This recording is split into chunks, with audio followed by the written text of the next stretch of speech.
So I want to be talking with you today about reviewing your day and actually getting a feel for your day, a feel how things went, and be able to do this on a more continual basis. So we've actually got a frame of reference to start in and to build from.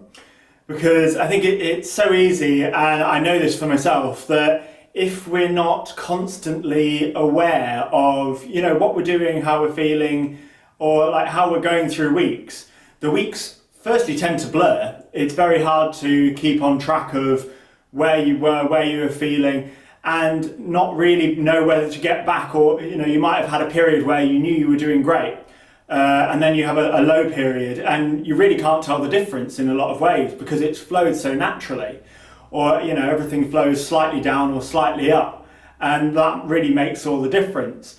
Being able to have more of a systemized way of doing this, it means, when you had a good period, you can look back and go, well, that's why I had a good period. I was feeling this, I was thinking this, I was, imagining these things, I was looking forward to these things.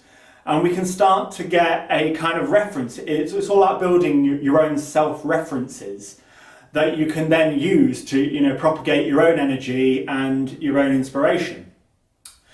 So when I talk about reviewing your day, in the morning, you want to be thinking, like sitting down and thinking, what are my intentions for the day? What do I want to bring to work emotionally?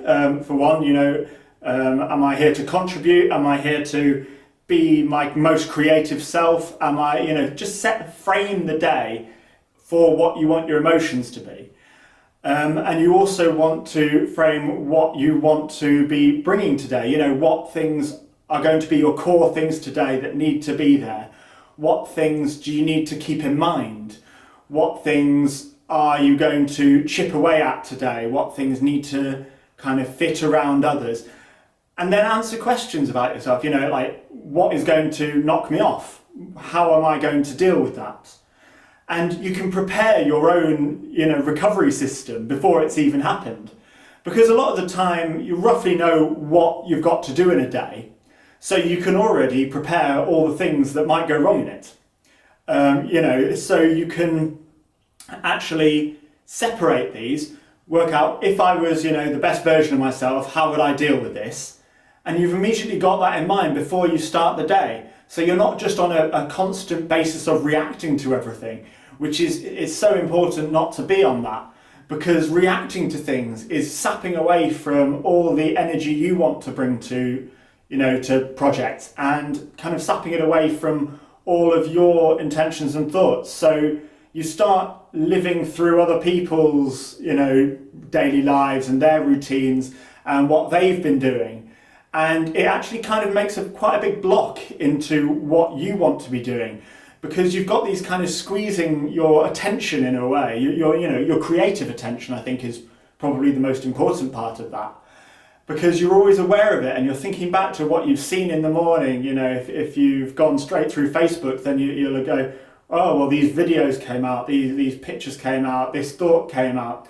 And those are starting to, at the beginning of your day, immediately kind of change your perception of where your kind of sphere of thought is, which really makes a difference for where you're going. And then, of course, when we get to the end of our day, it's just as important, because we want to frame up for the next day, which is a really important thing.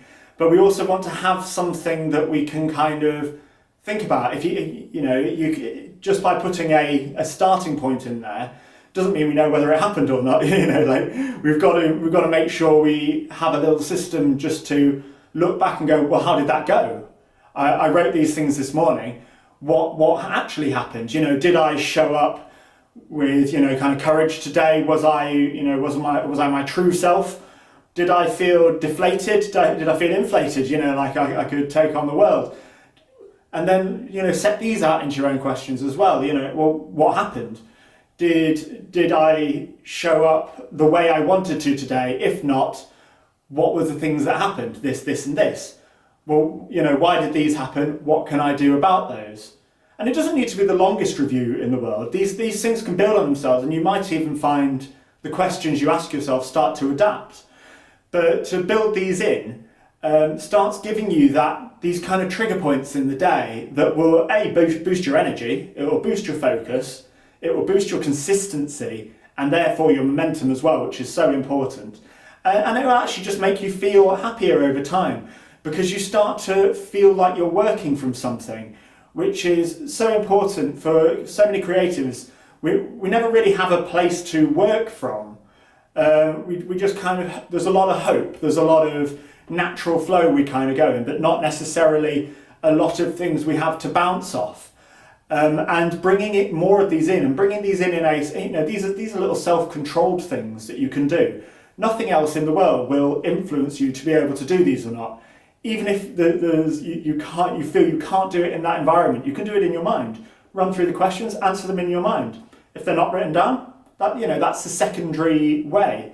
So really there's no reason or no influence outside of ourselves why we couldn't go through these processes.